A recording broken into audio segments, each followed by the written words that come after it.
Hello every one, സഹകാരി raise പ്ലസിന്റെ പുതിയൊരു ക്ലാസ്സിലേക്ക് എല്ലാവരെയും വെൽക്കം ചെയ്യുന്നു. നമ്മൾ ഇന്ന് ഡിസ്കസ് ചെയ്യാൻ പോകുന്നത് വെറ്റിനറി സയൻസിന്റെ ഒരു ടോപ്പിക്കാണ് അബറ്റോയർ. അബറ്റോയറിന്റെ ഓർഗനൈസേഷൻ ആണ് നമ്മൾ പഠിക്കാൻ പോകുന്നത്.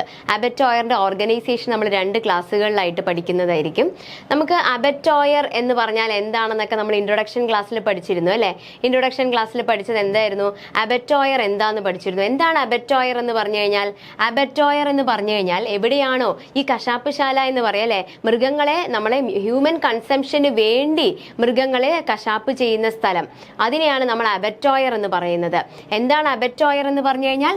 അബറ്റോയർ is a place where animals are slaughtered for human consumption അല്ലേ.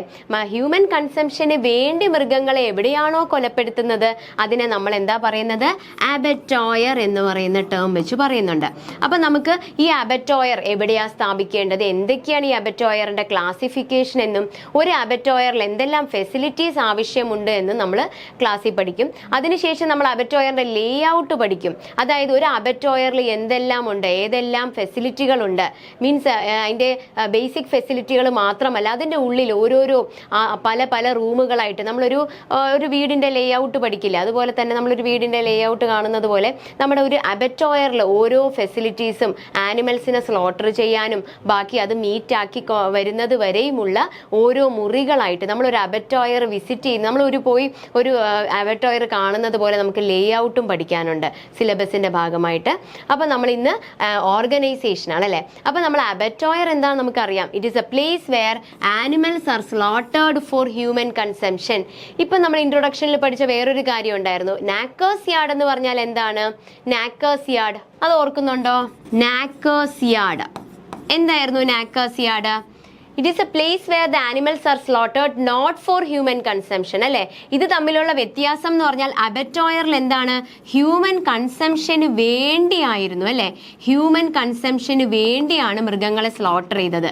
ഇവിടെ എന്താണ്? ഇവിടെ സ്ലോട്ടർ ചെയ്യുന്നത് നോട്ട് ഫോർ ഹ്യൂമൻ കൺസംഷൻ എന്ന് പറയാം. ഓക്കെ, അപ്പൊ അവിടെ മനുഷ്യനെ കൺസ്യൂം ചെയ്യാൻ വേണ്ടി, മീറ്റാക്കി കൺസ്യൂം ചെയ്യാൻ വേണ്ടി അല്ല നാക്കേഴ്സ് യാർഡിൽ. അപ്പൊ ഇതാണ് അതിന്റെ വ്യത്യാസം, അബറ്റോയറും നാക്കേഴ്സ് യാർഡും തമ്മിലുള്ള വ്യത്യാസം. അത് പഠിച്ചു വെക്കുക, വളരെ ഇമ്പോർട്ടൻ്റ് ആണ് കേട്ടോ, എക്സാമിന് ചോദിച്ചതാണ്. അപ്പൊ അബറ്റോയർ എന്ന് പറഞ്ഞു കഴിഞ്ഞാൽ it is a place where the animals are slaughtered for human consumption and knacker's yard is a place where the animals are slaughtered not for human consumption എന്ന് പറയാം. ഓക്കെ ആണോ? ഓക്കെ, ഇനി നമ്മൾ ഇനി ഇതിന്റെ ക്ലാസിഫിക്കേഷൻ ആണ് പഠിക്കാൻ പോകുന്നത്. ഇത് വളരെ ഇമ്പോർട്ടൻ്റ് ആണ്, വളരെ ഇമ്പോർട്ടൻ്റ് ആണ്. ഇതൊന്ന് നോട്ട് ചെയ്ത് പഠിക്കുക. ഇത് ന്യൂമറിക്കൽസ് ആയതുകൊണ്ട് നമ്മൾ മറന്നു പോകാൻ സാധ്യതയുണ്ട് അല്ലേ. അപ്പം നമ്മൾ സ്റ്റഡി റൂമിലോ നമ്മൾ പഠിക്കുന്ന സ്റ്റഡി ടേബിളിൻ്റെ അവിടെ വല്ലതും പേസ്റ്റ് ചെയ്ത് വെക്കുക, ഇടയ്ക്കിടയ്ക്ക് നോക്കുക. ന്യൂമറിക്കൽസ് നമുക്ക് അങ്ങനെ ചെയ്യാൻ പറ്റും അല്ലേ. നമ്മൾ റിവൈസ് ചെയ്യാനാണെങ്കിലും വിട്ടുപോകും എന്നുള്ളപ്പോൾ നമ്മൾ സ്ഥിരമായിട്ട് കാണുന്ന സ്ഥലത്ത് ഒട്ടിച്ച് വെക്കുക എഴുതിയിട്ട്. ഓക്കെ, ഇതിൽ നിന്ന് ക്വസ്റ്റ്യൻസ് വന്നിട്ടുള്ളതാണ്. അപ്പം നമ്മൾ ഈ അബറ്റോയറിനെ ക്ലാസിഫൈ ചെയ്യുന്നത് 2 ടൈപ്പ് ആയിട്ടുണ്ട്. ഒന്ന് അതിൻ്റെ സൈസ് വെച്ചിട്ട്. ഒരു കശാപ്പുശാല എന്ന് പറഞ്ഞു കഴിഞ്ഞാൽ 3 ഏക്കർ കണക്കിന് വേണം. അത് തന്നെ ചെറുത്, മീഡിയം ആയിട്ടുള്ളത്, വലുത്. അപ്പോൾ അങ്ങനെ 3 ആയിട്ട് നമ്മൾ ക്ലാസിഫൈ ചെയ്യുവേ. ഈ അബറ്റോയറിനെ നമ്മൾ ക്ലാസിഫൈ ചെയ്യുന്നത് സ്മോൾ അബറ്റോയർ ഉണ്ട്, മീഡിയം അബറ്റോയർ ഉണ്ട്, അതുപോലെ ലാർജ് അബറ്റോയർ ഉണ്ട്. ഈ സ്മോൾ അബറ്റോയർ എന്ന് പറഞ്ഞു കഴിഞ്ഞാൽ എന്താണ്? സ്മോൾ അബറ്റോയർ എന്ന് പറഞ്ഞു കഴിഞ്ഞാൽ നോക്കിയേ, എത്ര ഏക്കർ നോക്കിയേ, 1-2 ഏക്കർ ഉണ്ടാവും കേട്ടോ. അപ്പോൾ മൃഗങ്ങളെ ഇങ്ങനെ കുത്തി നിറച്ചല്ല താമസിപ്പിക്കേണ്ടത്. ആ 1-2 ഏക്കറാണ് ഈ വെറും സ്മോൾ പോലും. സ്മോൾ അബറ്റോയറിൽ തന്നെ എത്ര ഏക്കർ ഉണ്ട്? 1 to 2 ഏക്കേഴ്സ് ആണ്. മീഡിയം അബറ്റോയർ എന്ന് പറഞ്ഞാൽ 2 to 4 ഏക്കേഴ്സ് എന്ന് പറയാം. 2 to 4 ഏക്കേഴ്സ്. ലാർജ് അബറ്റോയർ എന്ന് പറഞ്ഞാൽ 4 to 6 ഏക്കേഴ്സ് എന്ന് പറയാം. പിന്നെ അവിടെ ഇനി സ്മോളിൽ എത്ര മൃഗങ്ങളെ ഉൾപ്പെടുത്തിയിട്ടുള്ളത് നോക്കണ്ടേ. അവിടെ ഇപ്പൊ ഒരു വർഷത്തിൽ ഒരു 30,000 യൂണിറ്റ് എന്താ നമ്മൾ പറയും കേട്ടോ. അപ്പോൾ ഒരു വർഷത്തിൽ ഒരു 30,000 യൂണിറ്റ് വരെ ഇൻക്ലൂഡ് ചെയ്യുന്നത് നമ്മുടെ സ്മോൾ അബറ്റോയറിൽ. ഇനി ഒരു 50,000 യൂണിറ്റ് വരെ വർഷത്തിൽ ഇൻക്ലൂഡ് ചെയ്യുന്നത് നമ്മുടെ മീഡിയം അബറ്റോയർ എന്ന് പറയാം. 1 ലക്ഷം അടുപ്പിച്ച് വർഷത്തിൽ ഇൻക്ലൂഡ് ചെയ്യുന്നത് നമ്മുടെ 1 ലക്ഷം അടുപ്പിച്ച് അടുപ്പിച്ച് യൂണിറ്റ് ഇൻക്ലൂഡ് ചെയ്യുന്നതിനെ നമ്മൾ ലാർജ് അബറ്റോയർ എന്ന് പറയുന്നു. അപ്പോൾ ഒരു ക്ലാസിഫിക്കേഷൻ ആണ്, സ്മോൾ ഉണ്ട്, മീഡിയം ഉണ്ട്, പിന്നെ ലാർജ് ഉണ്ട്. അപ്പൊ അതിൽ സ്മോൾ എന്ന് പറഞ്ഞാൽ എന്താ പഠിച്ചത്? അതെ, 1 to 2 acres അല്ലെ. ഇവിടെ 1 മുതൽ 2 ഏക്കർ വരെ, ഇവിടെ 2 മുതൽ 4, ഇവിടെ 4 മുതൽ 6 ഏക്കർ. പിന്നെ നമ്മൾ എന്താ പഠിച്ചത്? ഇവിടെ എത്ര യൂണിറ്റാ പഠിച്ചത്? 30,000 യൂണിറ്റ് അല്ലെ, 30,000 യൂണിറ്റ് പെർ ഇയർ. ഇവിടെ എത്രയാ പഠിച്ചത്? 50,000 യൂണിറ്റ് പഠിച്ചു അല്ലെ, 50,000 യൂണിറ്റ് പെർ ഇയർ. ഇവിടെ എത്രയാ പഠിച്ചത്? 1 lakh യൂണിറ്റ് പെർ ഇയർ ആണല്ലോ. അപ്പൊ നമ്മൾ അബറ്റോയർ എന്താ നമ്മൾ പഠിച്ചു. അതിന്റെ ക്ലാസിഫിക്കേഷന്റെ ഭാഗമായിട്ട് അത് സൈസ് വെച്ചിട്ട് നമ്മൾ ചെറുതുണ്ട്, സ്മോൾ ഉണ്ട്, മീഡിയം ഉണ്ട്, ലാർജ് ഉണ്ട്. സ്മോൾ എന്ന് പറഞ്ഞു കഴിഞ്ഞാൽ എത്രയാ? 1 to 2 ഏക്കർ സ്ഥലത്തിൽ വരുന്നതാണ്. അതിലൊരു 30,000 യൂണിറ്റ് വരെ പെർ ഇയർ ഇൻക്ലൂഡ് ചെയ്യുന്നു. മീഡിയമിൽ ഒരു 2 മുതൽ 4 ഏക്കർ വരെ 50,000 യൂണിറ്റ് വരെ പെർ ഇയർ ഇൻക്ലൂഡ് ചെയ്യുന്നു. ലാർജ് അബറ്റോയറിൽ 4 മുതൽ 6 ഏക്കർ വരെ അവിടെ 1 lakh യൂണിറ്റ് വരെ പെർ ഇയർ ഇൻക്ലൂഡ് ചെയ്യുന്നുണ്ട്. ഇനി നമ്മുടെ ഇതിന്റെ ഓണർഷിപ്പ് വെച്ചിട്ട് കേട്ടോ, ഗവൺമെന്റിന്റെ കീഴിലുള്ള അബറ്റോയറുകളുണ്ട്, പ്രൈവറ്റിൻ്റെതുണ്ട്, ഇനി കോപ്പറേറ്റീവ് സ്ഥാപനവുമുണ്ട്. ഓക്കെ, ലോക്കലായിട്ട് ഗവൺമെന്റ് സ്ഥാപനമുണ്ട്, പ്രൈവറ്റ് ആയിട്ടുള്ളതുണ്ട്, അതുപോലെ തന്നെ കോപ്പറേറ്റീവ് ഉണ്ട്, സ്ഥാപനവുമുണ്ട് ഈ അബറ്റോയറുകൾ. ഓക്കെ ആണോ? ഇനി നമ്മുടെ യൂണിറ്റ് എന്ന് നമ്മൾ പഠിച്ചില്ലേ? അപ്പൊ ആ യൂണിറ്റിനെ പറ്റി നോക്കണ്ടേ? വളരെ ഇമ്പോർട്ടൻ്റ് ആണിത്. ഓക്കെ, യൂണിറ്റ് എന്ന് പറഞ്ഞാൽ എന്താ അറിയോ? ഒരു ലൈഫ് സ്റ്റോക്ക് യൂണിറ്റ് എന്ന് പറയുന്നത് ഒരു ബൊവൈൻ എന്ന് പറയാം. ഒരു ലൈഫ് സ്റ്റോക്ക് യൂണിറ്റ് എന്ന് പറയുന്നത് ഒരു ബൊവൈൻ എന്ന് പറയാം. ഓക്കെ, ഒരു കൗ അല്ലെങ്കിൽ ഒരു ബുള്ള് അല്ലെങ്കിൽ ഒരു കാറ്റ്, ഒരു ബുള്ള് അല്ലെങ്കിൽ ഈ കാറ്റിൽ എന്നൊക്കെ പറയുന്നത് ഒരു ബൊവൈൻ എന്ന് പറയാം. പക്ഷെ പിഗിന്റെ കേസിൽ ഒരു ലൈഫ് സ്റ്റോക്ക് യൂണിറ്റ് എന്ന് പറഞ്ഞാൽ എത്ര പിഗാണ്? 2 പിഗാണ്. ഒരു യൂണിറ്റ് എന്ന് പറഞ്ഞാൽ 2 പിഗാണ്. അപ്പൊ നമുക്ക് ആലോചിക്കാം അല്ലെ. അപ്പൊ ഇവിടെ നമ്മുടെ സ്മോൾ അബറ്റോയറിൽ 30,000 യൂണിറ്റ് വരെ പറ്റും എന്ന് പറഞ്ഞില്ലേ? അതിൽ ഒരു യൂണിറ്റ് എന്ന് പറഞ്ഞാൽ ഒരു ബൊവൈൻ ആയിട്ട് കണക്കാക്കാം. പിഗിന്റെ കേസ് എടുക്കുമ്പോൾ 2 പിഗ്. ഇനി കാഫ് ആണെങ്കിലേ, ഈ കാഫ്സിന്റെ കേസിലാണെങ്കിൽ 3 കാഫ് എന്ന് പറയാം. ഓക്കെ, ഇപ്പൊ പശുക്കുട്ടി, കാളക്കുട്ടിയൊക്കെ ആണെങ്കിൽ 3 എണ്ണം എന്ന് പറയാവേ.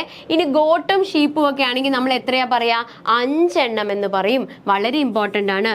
ഒരു ലൈഫ് സ്റ്റോക്ക് യൂണിറ്റ് എന്ന് പറഞ്ഞാൽ എന്താണ്? ഒരു ബൊവൈൻ ആണല്ലോ. പിന്നെന്താ? 2 പിഗ് ആണല്ലോ. പിന്നെന്താ? 3 കാഫ്സ് ആണല്ലോ. പിന്നെ 5 ഷീപ്പ് അല്ലെങ്കിൽ ഗോട്ട്. ഓക്കെ, ഇതൊന്ന് നോട്ട് ചെയ്ത് വെച്ചോളണേ. അപ്പോൾ ഒരു ലൈഫ് സ്റ്റോക്ക് യൂണിറ്റ് എന്ന് പറഞ്ഞാൽ ഒരു ബൊവൈൻ എന്ന് പറയാം, 2 pig, 3 കാഫ്സ്, 5 sheep or got. Okay, ഇനി നമുക്ക് എത്ര സ്ലോട്ടർ ഹൗസുകൾ ഉണ്ടെന്ന് നോക്കിയേ കേരളത്തില്. ടോട്ടൽ എത്ര എണ്ണം ഉണ്ട്? 74 എണ്ണം ഉണ്ട് കേരളത്തിലെ. അതിലൊരു 59 എണ്ണമാണ് നേരെ പ്രവർത്തിക്കുന്നത്. ഓക്കെ, അതിൽ 13 എണ്ണം പ്രവർത്തിക്കുന്നില്ല, 2 എണ്ണം ഇപ്പോൾ നമ്മൾ കൺസ്ട്രക്ഷനിലാണ്. അതും ഒന്ന് നോട്ട് ചെയ്ത് വെച്ചോളണം. നമുക്ക് സ്റ്റേറ്റ്മെന്റ് വൈസ് ക്വസ്റ്റ്യനുകൾ വരുന്നതാണ്. അപ്പൊ അതുകൊണ്ട് നമ്മൾ ഈ എല്ലാ ഏരിയയും നമ്മൾ പഠിക്കേണ്ടിയിരിക്കുന്നു അല്ലെ. കാരണം നമ്മുടെ എയിം എന്ന് പറഞ്ഞാൽ എന്താണ്? ഓക്കെ, വെറ്റിനറി സയൻസ് പഠിക്കുമ്പോൾ ഈ വെറ്റിനറി സയൻസിൽ നിന്ന് ചോദിക്കുന്ന 5 ക്വസ്റ്റ്യന് നമുക്ക് ആൻസർ ചെയ്യാൻ പറ്റണം അല്ലെ. അപ്പൊ ആ സിലബസ് അത്രയും ഡെപ്തിൽ നമ്മൾ കണ്ടന്റും കൺസെപ്റ്റും മനസ്സിലാക്കി നമ്മൾ പഠിച്ചു കഴിഞ്ഞാൽ നമുക്ക് ആ 5 മാർക്സ് നമുക്ക് കിട്ടും. നമ്മൾ പഠിക്കുന്ന ടോപ്പിക്കിന്റെ മാക്സിമം MCQs നമ്മൾ ചെയ്തു പോകും അല്ലെ. മാക്സിമം MCQs സ്റ്റേറ്റ്മെന്റ് ആയിട്ടും അല്ലാതെയും എല്ലാം ആ ടോപ്പിക്കിൽ നിന്ന് വരാൻ സാധ്യതയുള്ളത് നമ്മൾ അത്രയും MCQs ഇപ്പൊ ഞങ്ങളും പ്രൊവൈഡ് ചെയ്യും, നിങ്ങളും മാക്സിമം കളക്ട് ചെയ്ത് നോക്കുക. ഓക്കെ, അപ്പൊ നമുക്ക് ആ ഒരു ഏരിയ നമ്മൾ പഠിക്കുന്ന ഒരു ടോപ്പിക്കിൽ നിന്ന് നമുക്ക് മാർക്ക് നഷ്ടമാവരുത്. ഓക്കെ, അത് നമ്മുടെ അശ്രദ്ധ കൊണ്ടോ നമ്മൾ പഠിക്കുന്നതിലുള്ള പ്രശ്നം കൊണ്ടോ നമുക്ക് അശ്രദ്ധ ഒരിക്കലും നമുക്ക് ആ മാർക്ക് മിസ്സാവരുത്.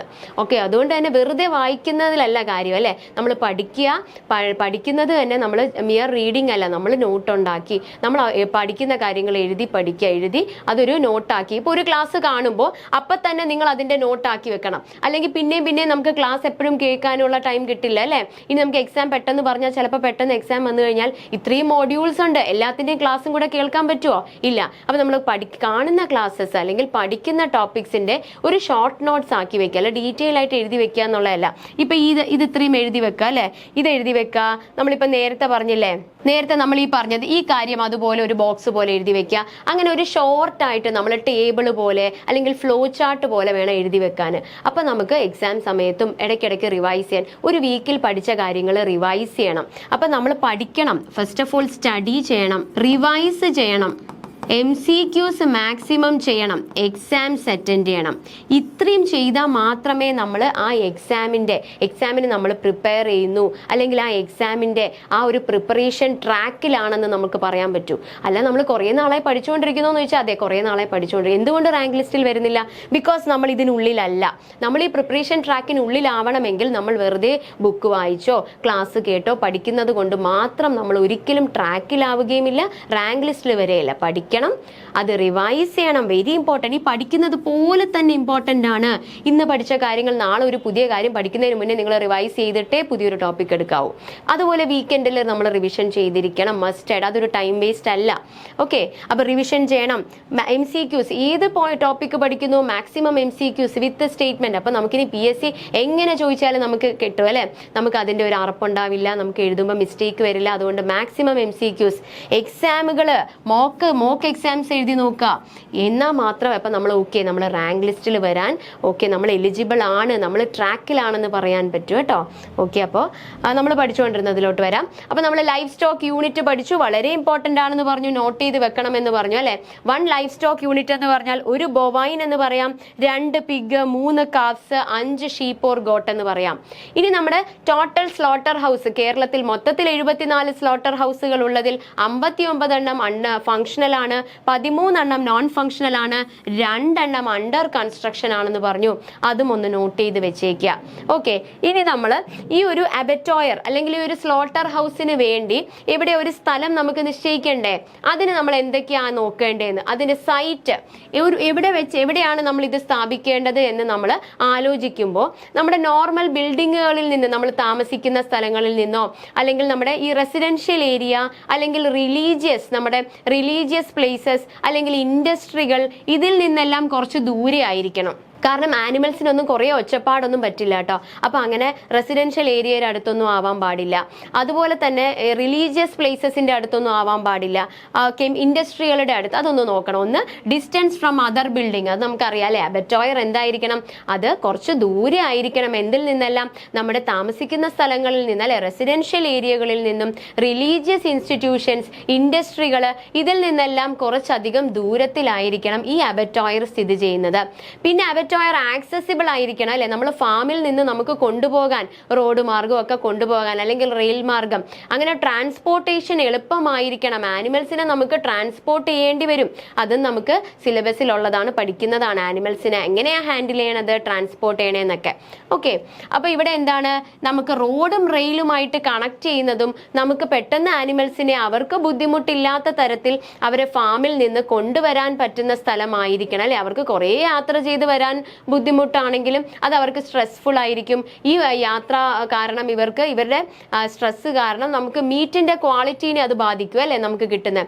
അതുകൊണ്ട് യാത്ര എളുപ്പമായിരിക്കണം അവർക്ക് വരാൻ. അതുകൊണ്ട് ഒരു ആക്സസിബിൾ ആയിരിക്കുന്ന സ്ഥലത്തായിരിക്കണം റോഡ് മാർഗം അല്ലെങ്കിൽ റെയിൽ മാർഗം ആക്സസിബിൾ ആയിരിക്കണം. Okay, it is good to have nearby animal. അപ്പൊ ഇതിന്റെ അടുത്ത് തന്നെ ഈ ആനിമൽ പ്രൊഡക്ഷൻ ഏരിയ അല്ലെങ്കിൽ ഒരു ഫാമോ അല്ലെങ്കിൽ മാർക്കറ്റോ ഒക്കെ അടുത്തായിരിക്കണം. എന്നാൽ മാത്രമേ നമുക്ക് ഇവിടെ നിന്ന് അവരെ അങ്ങോട്ട് കൊണ്ടുപോകാനും അവിടെ നിന്ന് കൊണ്ടുവരാനും ഇവരുടെ മീറ്റ് നമ്മൾ മാർക്കറ്റിലോട്ട് എത്തിക്കാനും എല്ലാം പറ്റൂ.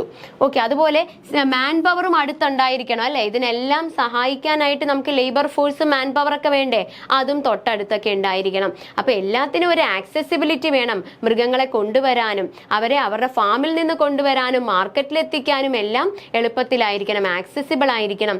പിന്നെ നല്ല രീതിയിൽ വാട്ടർ സപ്ലൈ വേണം അല്ലെ. ക്ലീനിങ് പർപ്പസിനായാലും ആനിമൽസിന് ഡ്രിങ്കിങ്ങിനായാലും അവിടെ റെഫ്രിജറേഷൻ, കൂളിംഗ്, ഇങ്ങനെ എല്ലാത്തിനും വെള്ളത്തിന്റെ ആവശ്യമുണ്ട് അല്ലെ.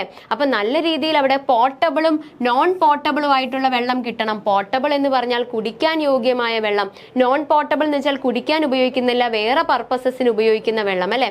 അപ്പൊ പല കാര്യത്തിന് നമുക്ക് വേണം വെള്ളം. ആനിമൽസിന് കുടിക്കാൻ കൊടുക്കാൻ വേണം, അവരെ വാഷ് ചെയ്യാൻ വേണം, അവിടെ സ്ലോട്ടറിങ്ങിന്റെ അവിടെ വേണം, ക്ലീനിങ്, നമ്മളെ ഡ്രസ്സിങ്, എല്ലാത്തിനും നമുക്ക് വെള്ളത്തിന്റെ ആവശ്യമുണ്ട് അല്ലെ. അപ്പൊ അവിടെ ഒരിക്കലും ആ ഒരു ഫ്ലോർ ക്ലീനിങ്ങിനൊക്കെ വേണം അല്ലെ. നമ്മളെ ബ്ലഡ് ആയാലും ആയാലും വേസ്റ്റ് ആയാലും ഒന്നും അവിടെ തങ്ങി നിൽക്കരുത്, സ്ലോപ്പ് ഉണ്ടാവും. അപ്പോൾ അവിടെ നിന്നെല്ലാം ഈ നല്ല രീതിയിൽ വാട്ടർ ഉണ്ടെങ്കിൽ മാത്രമേ നമുക്ക് അബറ്റോയർ ക്ലീൻ ആയിട്ട് ആ ക്ലീനിങ്ങിനും വാഷിങ്ങിനും എല്ലാ കാര്യത്തിനും നമുക്ക് എന്ത് വേണം, വാട്ടറിന്റെ ആവശ്യമുണ്ട്. ഓക്കെ, ആനിമൽസിന്റെ വാട്ടറിങ്, സ്ലോട്ടർ, ഡ്രസ്സിങ് എല്ലാം, പ്രെമിസസ് ആയിക്കോട്ടെ, എക്യുപ്മെന്റ്സ്, വെഹിക്കിളുകൾ, പിന്നെ ബൈ പ്രോഡക്ട്സുകൾ പ്രോസസ് ചെയ്യുമ്പം, പിന്നെ ചില്ലിങ്ങും റെഫ്രിജറേഷനും ഒക്കെ ഇല്ലേ, അവിടെയും വേണ്ടേ വെള്ളം. അപ്പൊ എല്ലാത്തിനും വെള്ളം വേണം അല്ലെ, കുടിക്കാനും അവിടെ chilling, refrigeration, processing, washing, cleaning എല്ലാത്തിനും നല്ല രീതിയിലുള്ള വാട്ടർ സപ്ലൈ ആവശ്യമുണ്ട്. അത് നമുക്ക് ഊഹിക്കേണ്ടതേ ഉള്ളൂ. നല്ല രീതിയിൽ വെള്ളം കണ്ടിന്യൂസ് ആയിട്ട് വാട്ടർ സപ്ലൈ വേണം അല്ലെ. പിന്നെ നമ്മുടെ ഇലക്ട്രിസിറ്റി വേണ്ടേ, അതും വേണം അല്ലെ. നല്ല രീതിയിൽ കണ്ടിന്യൂസ് ആയിട്ടുള്ള ഇലക്ട്രിസിറ്റി സപ്ലൈ വേണം. നിറയെ മെഷീൻസ് ഉണ്ടാവും. ഈ മെഷീൻസ് വർക്ക് ചെയ്യാൻ ലൈറ്റുകൾ, പിന്നെ നമ്മുടെ ചില്ലിംഗ് മെഷീൻ, റെഫ്രിജറേറ്റർ, ഇതെല്ലാത്തിനും കറണ്ട് സപ്ലൈ വേണം അല്ലെ. അതും കണ്ടിന്യൂസ് ആയിരിക്കണം. ഓക്കെ, അപ്പൊ കറണ്ട് ഇടയ്ക്കിടയ്ക്ക് പോവൊക്കെ വന്നു കഴിഞ്ഞാൽ എല്ലാം അവതാളത്തിലാവൂലേ. നമ്മൾ മീറ്റൊക്കെ സ്റ്റോർ ചെയ്ത് വെച്ചിരിക്കുന്നതല്ലേ, അപ്പൊ അവിടെയൊക്കെ കറണ്ട് പോയാൽ ശരിയാവില്ല. അപ്പൊ ഇൻവെർട്ടർ ഫെസിലിറ്റിയും കണ്ടിന്യൂസ് ഇലക്ട്രിസിറ്റി നമ്മൾ നോക്കണം. പിന്നെ നല്ല രീതിയിൽ അവിടുത്തെ വേസ്റ്റുകൾ ഡിസ്പോസ് ചെയ്യണം. അത് വളരെ ഇമ്പോർട്ടന്റ് ആണ് അല്ലെ. വേസ്റ്റ് ഡംപ് ചെയ്ത് കഴിഞ്ഞാൽ എന്താ സംഭവിക്കുക, അവിടെ കണ്ടാമിനൻസ് വരും, മൈക്രോ ഓർഗാനിസംസ് വരും, റാറ്റും പെസ്റ്റും എല്ലാം വന്ന് അവിടെ ആകെ പ്രോബ്ലം ആവും അല്ലെ. അതുവഴി മീറ്റും കണ്ടാമിനേഷൻ വരും. അപ്പോൾ അതാത് സ്ഥലങ്ങളിൽ നല്ല രീതിയിൽ വേസ്റ്റ് ഡിസ്പോസ് ചെയ്യാനുള്ള ഫെസിലിറ്റീസ് ഉണ്ടായിരിക്കണം. ഓക്കെ, ഒരു ഇഫക്റ്റീവ് സിസ്റ്റം വേണം വേസ്റ്റ് ഡിസ്പോസലിന്. അത് ആനിമലിൽ നിന്ന് വരുന്ന വേസ്റ്റ്, സ്ലോട്ടറിങ്ങിന്റെ സമയത്ത് ഒക്കെ പലതരത്തിലുള്ള വേസ്റ്റ് വരുവേ. അപ്പൊ ഈ വേസ്റ്റ് ഒന്നും അടിഞ്ഞുകൂടെ അവിടെ ഒരു പൊല്യൂഷൻ ഉണ്ടാക്കാതെ നല്ല രീതിയിൽ വേസ്റ്റ് ഡിസ്പോസ് ചെയ്യണം. ക്ലിയർ ആണോ? ഇനി ജിയോളജിക്കൽ സ്ട്രക്ചർ എന്ന് പറഞ്ഞു കഴിഞ്ഞാൽ ഇത് നല്ല ഒരിക്കലും വെള്ളം കെട്ടുന്ന സ്ഥലമൊന്നും ആവരുത്. പെട്ടെന്ന് ഒരു മഴ പെയ്തു കഴിഞ്ഞാൽ വെള്ളപ്പൊക്കം വരുന്ന സ്ഥലമൊക്കെ ആയാൽ ബുദ്ധിമുട്ടാവൂലേ, മൃഗങ്ങൾക്കും ആ ഒരു ക്ലീൻലിനെസ്സും മീറ്റിനെയൊക്കെ ബാധിക്കുമല്ലേ അത്. അതുകൊണ്ട് കുറച്ച് പൊക്കത്തിലുള്ള സ്ഥലത്തിലായിരിക്കണം എന്ന് പറയുന്നത് അതുകൊണ്ടാണ്. എലിവേറ്റഡ് സൈറ്റിലായിരിക്കണം. ഓക്കെ, ഒരു എലിവേറ്റഡ് സൈറ്റിലായിരിക്കണം ഇത് ഉണ്ടായിരിക്കേണ്ടത് കേട്ടോ, ലൊക്കേറ്റ് ചെയ്തിരിക്കേണ്ടത്. കാരണം ഒരിക്കലും അവിടെ ഫ്ലഡിങ്ങോ വെള്ളപ്പൊക്കമോ വെള്ളം കെട്ടി നിൽക്കുന്നതോ ഒന്നും ആവാതെ വെള്ളം നല്ലതായിട്ട് ഒഴുകി പോകണം. നല്ല ഡ്രെയിൻസും നമ്മൾ സ്ലോപ്പും ഡ്രെയിനും ഒക്കെ ഉണ്ടാവണം അല്ലെ. അപ്പൊ എന്നാൽ മാത്രമേ വെള്ളം ഒഴുകിപ്പോളൂ. അല്ലെങ്കിൽ വെള്ളം കെട്ടി നിൽക്കുക, അല്ലെങ്കിൽ അവിടെ ബ്ലഡ് ഒക്കെ കെട്ടി നിൽക്കുക എന്ന് പറഞ്ഞു കഴിഞ്ഞാൽ അത് പിന്നെ പൊല്യൂഷനും അവിടെ കണ്ടാമിനേഷനും ഒക്കെ സംഭവിക്കും. പിന്നെന്ന് പറഞ്ഞു കഴിഞ്ഞാൽ ആ സോയിലിന്റെ ടെക്സ്ചർ നല്ല സ്ട്രോങ് ആയിരിക്കണം അല്ലെ. ഈ ബിൽഡിങ്ങിന്റെ താങ്ങാനൊക്കെ നല്ല ബേസ്മെന്റ് ഒക്കെ കെട്ടി നല്ല സ്ട്രോങ് ആയിരിക്കണം. അപ്പൊ ജിയോളജിക്കൽ സ്ട്രക്ചർ പറയുമ്പോഴും നമുക്ക് ആലോചിക്കേണ്ടതേ ഉള്ളൂ വെള്ളം കെട്ടി നിൽക്കുന്ന സ്ഥലത്തല്ലാതെ കുറച്ച് പൊക്കത്തിലുള്ള സ്ഥലത്തായിരിക്കണം ഉണ്ടാക്കേണ്ടത്. ഇനി നമ്മുടെ റിലീജിയസ് കൺസിഡറേഷൻ അല്ലെ. പല റിലീജിയൻസിനും പല സംഭവങ്ങളുണ്ട് ഈ സ്ലോട്ടറിങ്ങുമായി ബന്ധപ്പെട്ട്. നമ്മളത് ഇനി റിച്വൽ ആയിട്ടുള്ള കുറേ സ്ലോട്ടർ മെത്തേഡ്സ് ഒക്കെ പഠിക്കും.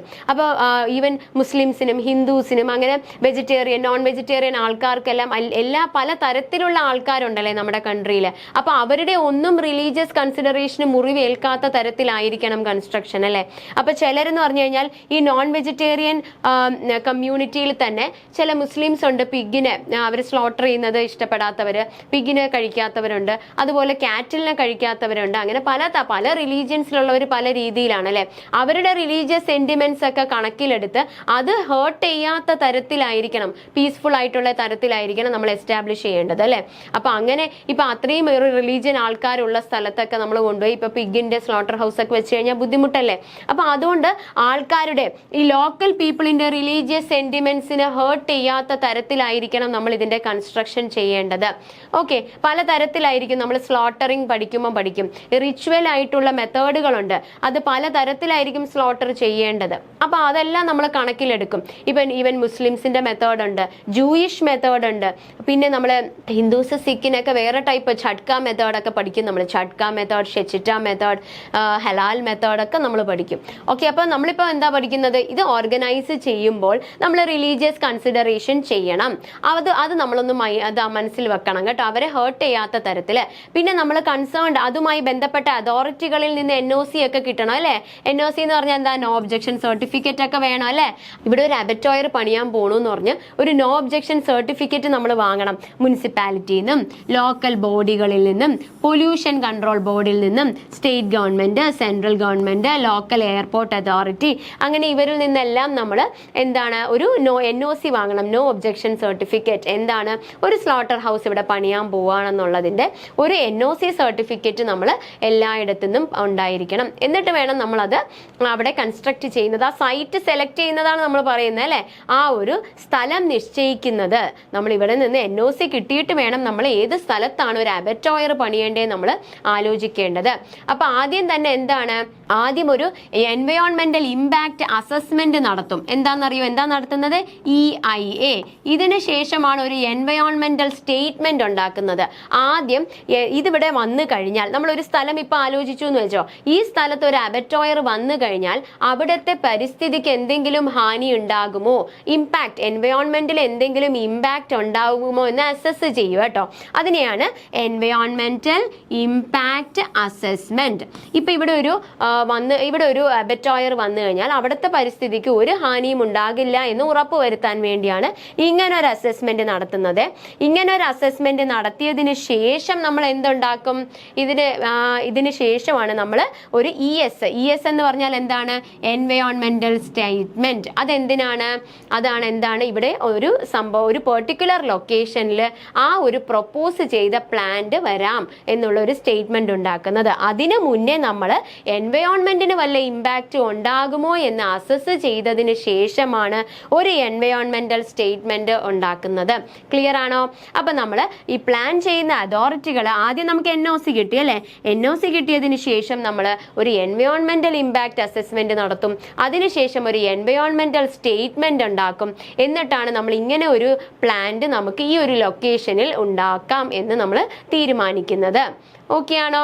ഇനി ഇതിന് കുറേ ഫെസിലിറ്റീസ് വേണം കേട്ടോ. നമുക്ക് അറിയുന്ന കാര്യങ്ങൾ തന്നെയാണ്. കുറച്ചു കാര്യങ്ങൾ എന്തൊക്കെയാ, നമ്മളിപ്പോൾ ഒരു അബറ്റോയർ ഉണ്ടെങ്കിൽ നമ്മൾ പറഞ്ഞു അല്ലെ, നല്ല രീതിയിൽ വാട്ടർ സപ്ലൈ വേണം, ഇലക്ട്രിസിറ്റി സപ്ലൈ വേണം, നല്ല രീതിയിൽ വാട്ടർ വേണം അല്ലെ, പോർട്ടബിളും നോൺ പോർട്ടബിൾ വാട്ടറും എല്ലാം വേണം.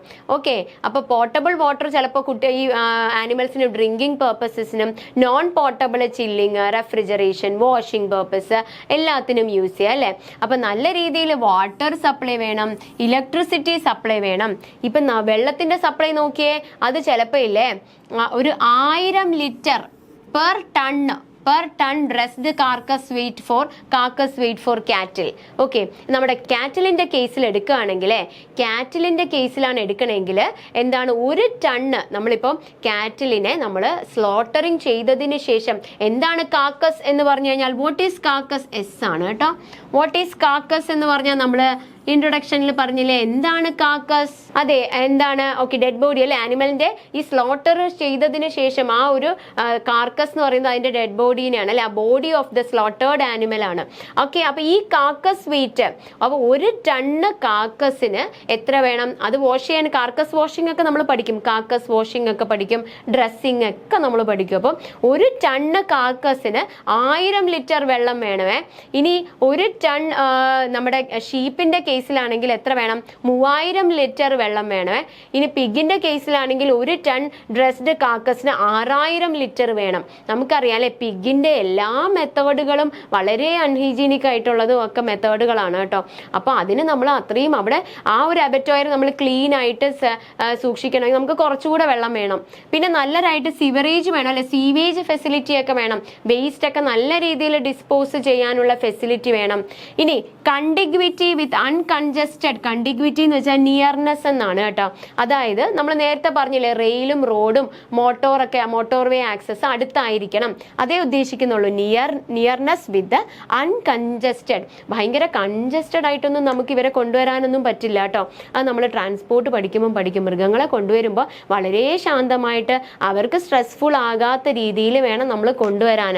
കുത്തി നിറച്ചൊന്നും കൊണ്ടുവരാൻ പറ്റൂല. അതുകൊണ്ട് കൺജസ്റ്റഡ് അല്ലാത്ത ട്രാൻസ്പോർട്ട് സിസ്റ്റം അടുത്ത് അവൈലബിൾ ആയിരിക്കണം മൃഗങ്ങളെ ഫാമിൽ നിന്ന് കൊണ്ടുവരാനും, പിന്നെ ഇവിടെ നിന്ന് നമ്മൾ മീറ്റിനായിട്ട് നമ്മൾ മാർക്കറ്റിലോട്ട് എത്തിക്കാനുമെല്ലാം. ഇനി അവിടുത്തെ നമ്മുടെ എംപ്ലോയീസ് ഉണ്ടാവുമല്ലോ എന്നറിയാം, അപ്പൊ അവർക്കും വരാൻ എളുപ്പത്തിലായിരിക്കണം അല്ലെ, അവരുടെ പബ്ലിക് ട്രാൻസ്പോർട്ട് ഇപ്പൊ ബസ്സിലൊക്കെ വരാൻ എളുപ്പമുള്ള സ്ഥലത്തായിരിക്കണം.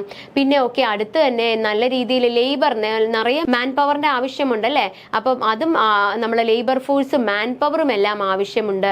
പിന്നെ എന്താണ്, നമ്മൾ നേരത്തെ പറഞ്ഞു എന്താണ്, റെസിഡൻഷ്യൽ ഏരിയയുടെ ഫാക്ടറികളുടെ അടുത്തോ ഇൻഡസ്ട്രികളുടെ അടുത്തോ റിലീജിയസ് പ്ലേസസിന്റെ അടുത്തോ ഒന്നും ആവരുത് അല്ലേ. അപ്പൊ അങ്ങനെയുള്ള പൊല്യൂഷൻ ഒന്നും ഉണ്ടാവാൻ പാടില്ല കേട്ടോ. ഫ്രീഡം ഫ്രം പൊല്യൂഷൻ, നമ്മുടെ ഇൻഡസ്ട്രീസ് അങ്ങനെ ഒരു പൊല്യൂഷനും സ്മോക്ക്, ആഷ്, ഡസ്റ്റ്, ഓർഡർ ഇതൊന്നും ഉണ്ടാവാൻ പാടില്ല. ഈ ആനിമൽസിന് ഭയങ്കര ഒച്ച പാടില്ല. ഒച്ചയുണ്ടെങ്കിൽ ആനിമൽസിനെ ഭയങ്കര എക്സൈറ്റഡ് ആയി പോകും. അപ്പോൾ അവരെ നമ്മൾ പിന്നെയും കുറേ സമയം എടുത്തേ നമ്മൾ അവരെ മെരുക്കി കൊണ്ടുവരാൻ പറ്റുള്ളൂ. നമുക്കിപ്പോൾ അവരെ ഒരു സ്ഥലത്ത് നിന്ന് ഒരിടത്തോട്ട് കൊണ്ടുപോകേണ്ടി വരും. അതിനുശേഷം അവരെ നമ്മൾ സ്ലോട്ടർ ചെയ്യിക്കേണ്ടി വരും. അതിനു മുന്നേ നമ്മൾ സ്റ്റണ്ണിങ് പഠിച്ചിരുന്നു അല്ലേ, സ്റ്റണ്ണിങ് ചെയ്യിക്കേണ്ടി വരും. അപ്പോൾ ഇതിനെല്ലാം ആനിമൽസ് കാം ആയിരിക്കണം അല്ലേ, കാം ആയിരിക്കണം. അതിനു വേണ്ടിയാണ് നമ്മളൊരു കാംനെസ് ഉള്ള സ്ഥലം ചൂസ് ചെയ്യുന്നത്. കുറച്ച് ഈ റെസിഡൻഷ്യൽ അല്ലെങ്കിൽ ഒച്ചയുള്ള സ്ഥലങ്ങളുടെ നിന്ന് ഇത്തിരി ദൂരെയായിട്ട്, പൊല്യൂഷൻ ഉള്ള സ്ഥലങ്ങളിൽ നിന്ന് ഇത്തിരി ദൂരെയായിട്ട്. പിന്നെ നമുക്ക് എന്താണ്, അവിടെ ചിലപ്പോൾ ഡേർട്ടി ഏരിയാസ് ഉണ്ടാവും. നമുക്കിപ്പോൾ ആവശ്യമില്ലാത്ത മീറ്റ്, നമ്മളിപ്പോൾ ആനിമൽസിനെ നമ്മൾ എക്സാമിൻ ചെയ്തതിന് ശേഷമാണ് നമ്മൾ സ്ലോട്ടറിങ്ങിന് കൊണ്ടുപോകുന്നത്. നമ്മൾ പഠിക്കും ആൻറ്റിമോർട്ടമും പോസ്റ്റ്മോർട്ടം എക്സാമിനേഷനൊക്കെ ഉണ്ട്. അപ്പോൾ ഈ അസുഖമുള്ള ആനിമൽസിനെ നമ്മൾ സെപ്പറേറ്റ് ചെയ്യും. അതുപോലെ തന്നെ നമ്മൾ മീറ്റ് സ്ലോട്ടറിങ് ചെയ്തതിന് ശേഷം ഈ കാക്കസിനെ നമ്മൾ വീണ്ടും എക്സാമിൻ ചെയ്യും. എന്നിട്ട് നമ്മൾ ആവശ്യമില്ല, ഇപ്പം നമുക്ക് തോന്നി ഇത് ഹ്യൂമൻ കൺസംഷന് ഫിറ്റ് അല്ല എന്ന് തോന്നിയാൽ നമ്മൾ അതിനെ വേറൊരു റൂമിലോട്ട് മാറ്റും. കണ്ടംഡ് മീറ്റ് റൂം നമ്മൾ പഠിക്കും അത് ലേ ഔട്ടിൽ. അപ്പം നമുക്ക് അത് ആവശ്യമില്ലാത്ത സ്ഥലമാണ്. പിന്നെ നമുക്ക് ആവശ്യമില്ലാത്ത വേസ്റ്റുകളില്ലേ, ആനിമൽ വേസ്റ്റ് ഒക്കെ പ്രത്യേകം വെക്കും. ക്ലീൻ ആയിട്ടുള്ള ഏരിയ, ഡേർട്ടി ആയിട്ടുള്ള ഏരിയ, ഇത് തമ്മിലൊരു സെപ്പറേഷൻ വേണം അല്ലേ. ഈ ഡേർട്ടി ഏരിയ ആയിട്ട് മീറ്റിന് കോണ്ടാക്ട് വന്നു കഴിഞ്ഞാൽ മീറ്റ് കണ്ടാമിനേറ്റഡ് ആയി പോവില്ലേ. അപ്പം നമ്മൾ എന്താ ചെയ്യുക, ഈ നല്ല വൃത്തിയുള്ള ഏരിയയും വൃത്തിയില്ലാത്ത ഏരിയയും തമ്മിൽ സെപ്പറേഷൻ വേണം. ഈ വൃത്തിയില്ലാത്ത ഏരിയയുമായിട്ട് നമ്മൾ ഒരിക്കലും മീറ്റിന് കോണ്ടാക്ട് വരരുത്. കാരണം മീറ്റിന് കണ്ടാമിനേഷൻ ഇല്ലാതെ നമ്മുടെ അൾട്ടിമേറ്റ് എയിം എന്താണ്, നമ്മുടെ അൾട്ടിമേറ്റ് എയിം നമുക്ക് ഈ അബറ്റോയർ വഴി വേണ്ടത് ഒന്ന് സേഫ് ആൻഡ് ഹോൾസം മീറ്റ് കിട്ടുക. ഓക്കെ. പിന്നെ ആനിമൽസിനെ നമ്മൾ വളരെ ഓവർ ബുദ്ധിമുട്ടില്ലാത്ത, സ്ട്രെസ്ഫുൾ അല്ലാത്ത രീതിയിൽ നമ്മൾ കൊണ്ടുവരിക. ഓക്കെ. ആനിമൽസിനെ നമ്മൾ കൊലപ്പെടുത്താനാണ് കൊണ്ടുവന്നതെങ്കിലും നമ്മൾ അവരെ അത്രയും ഹാർഷായിട്ടും റഫായിട്ടും ഒന്നും ഹാൻഡിൽ ചെയ്യരുത്. അപ്പം അങ്ങനെയുള്ള ഒരു അപ്രോച്ചും ആനിമൽസിൻ്റെ അടുത്ത് വേണം. അതെല്ലാം വഴി നമുക്ക് വേണ്ടത് നല്ല വൃത്തിയുള്ളതും ഹോൾസമായ സേഫ് ആൻഡ് ഹോൾസം മീറ്റാണ്. ഓക്കെ. അതെ, നമുക്ക് ഭയങ്കര സ്മെല്ലും നോയ്സും എല്ലാം അവോയ്ഡ് ചെയ്യാനായിട്ട് നമ്മൾ സാധാരണ താമസ സ്ഥലങ്ങളിൽ നിന്ന് കുറച്ച് ദൂരെ ആയിരിക്കണം അല്ലേ. അപ്പോൾ അത് രണ്ടുപേർക്കും ബുദ്ധിമുട്ടുണ്ടാവില്ല. മൃഗങ്ങൾക്കും ഈ റെസിഡൻഷ്യൽ ഏരിയ കാരണമുള്ള ഒച്ച ഉണ്ടാവില്ല. റെസിഡൻഷ്യൽ ഏരിയയ്ക്കും സ്ലോട്ടറിങ്ങിൻ്റെ അവിടെ നിന്നുള്ള ഒച്ചയും സ്റ്റണ്ണിങ്ങിനൊക്കെ ഒച്ച ഉണ്ടാവില്ലേ, ഈ ഒച്ചയും ഈ സ്മെല്ലും ഒന്നും ഉണ്ടാവില്ല. പിന്നെ നല്ല സ്റ്റോക്ക് അവൈലബിൾ ആയിരിക്കണം അല്ലേ. അടുത്ത ഫാമിൽ നിന്ന് നിറയെ സ്റ്റോക്ക് നമുക്ക് കിട്ടണം. പിന്നെ നമുക്കറിയാം വെള്ളം കെട്ടുന്ന സ്ഥലമാകരുത്, എലിവേറ്റഡ് ഏരിയ ആയിരിക്കണം എന്ന് നമ്മൾ പറഞ്ഞു. പിന്നെ ഏക്കർ കണക്കിനാണ് നമ്മൾ പറഞ്ഞല്ലേ.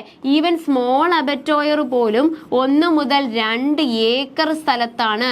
മറ്റേ മീഡിയം 2 മുതൽ 4, 4 മുതൽ 6 അല്ലേ. അപ്പൊ അത്രയും ഏക്കർ കണക്കിന് സ്ഥലത്താണ് നമ്മൾ ഒരു അബറ്റോയർ പണിയുന്നത്. അതുപോലെ അവിടെ ബാക്കിയും കുറച്ച് സ്ഥലം വിട്ടിരിക്കണം നമ്മൾ അബറ്റോയറിന് ശേഷം. ഇനി എക്സ്പാൻഷന് വേണ്ടി, അതായത് ആനിമൽസിനെ കുത്തി നിറയ്ക്കാൻ പാടില്ല, നല്ല സൈസ് ഉണ്ടാവണം ഫ്യൂച്ചർ എക്സ്പാൻഷന് വേണ്ടി കേട്ടോ. ഇനി എത്ര ഏരിയ സൈസാ നോക്കണത്. അപ്പൊ എന്താണ്, അപ്പൊ നമുക്ക് എല്ലാത്തിനും ഇപ്പൊ അവിടെ കുറേ നമ്മളിനി പഠിക്കും, ലേ ഔട്ട് പഠിക്കും, കുറേ സംഭവങ്ങൾ ഇൻക്ലൂഡ് ചെയ്യാനുണ്ട്. അതിനെല്ലാം ഏരിയ വേണം. അതുപോലെ ആനിമൽസിനെ കൊണ്ട് ഇറക്കുന്നു, പിന്നെ മീറ്റിനെ കൊണ്ടുപോകുന്നു. അപ്പോൾ അവിടെ അതിനെല്ലാത്തിനും അത്രയും ഏരിയ സൈസ് വേണം അല്ലെ. ഇതൊന്നും ജാമായി ഭയങ്കര ട്രാഫിക് കൺസിഡറേഷൻസ് നോക്കണം. നമ്മൾ പലയിടത്തുനിന്നും ഫാമിൽ നിന്ന് മൃഗങ്ങളെ കൊണ്ടുവരുന്നു, അൺലോഡ് ചെയ്യുന്നു, ലോഡ് ചെയ്യുന്നു. പിന്നെ എന്താ ചെയ്യുന്നത്, ചിലപ്പോൾ അസുഖമുള്ള ആനിമൽസിനെ തിരിച്ചു കൊണ്ടുപോകേണ്ടി വരും. പിന്നെ അത് കഴിഞ്ഞ് മീറ്റൊക്കെ ആയതിനു ശേഷം അതിനെ പാക്ക് ചെയ്ത് കൊണ്ടുപോകാൻ വെഹിക്കിൾ ഒക്കെ നിറയെ വരും അല്ലെ. അപ്പൊ ഇതെല്ലാം ഉൾക്കൊള്ളാൻ സ്ഥലം വേണ്ടേ. അതെ, അബറ്റോയറിൽ നിറയെ സ്ഥലം വേണം അല്ലെ. ഇങ്ങനെ ലോഡിങ് വരും. അപ്പൊ ഈ സ്ഥലത്തെല്ലാം നല്ല സ്ഥലം ഉണ്ടില്ലെങ്കിൽ അവിടെ ആകെ പ്രശ്നമാവൂലേ.